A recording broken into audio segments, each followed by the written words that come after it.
नेहवा के बारे में हम कुछ कहे का चाहता नहीं। हाँ बोल बेटा।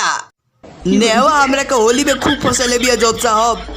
कबो कहती है कि रंग लगवाएम आ कबो कहती है कि हम तारा से रंग ना लगवाएम। अरे जोत साहब नेहवा तो बेवफा हो गई। ओ भाई मारो मुझे, मारो मुझे मारो।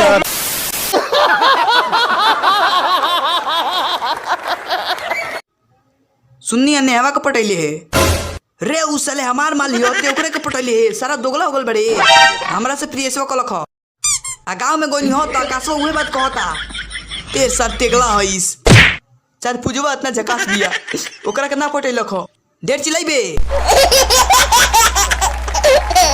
अब नेहवा तोरा संग होली ना खेली काहे कि अब हम ओकरा के पटा लेले बानी। नो अब अकेला ही मुंह सारे तो कालो भाई लोगन अगर वीडियो पसंद है बात है वीडियो खाती है लाइक और चैनल को सब्सक्राइब जरूर करिए लो। और हाँ वीडियो बनने में बड़ा मेहनत लगेला तो वीडियो को शेयर और कमेंट जरूर करिए लो। और हाँ सुबह 7:05 पर हमारा वीडियो अपलोड हो जाला तो सुबह 7:05 पर रेडी रहिए लो। तब तक खाती बाय बाय गाइस।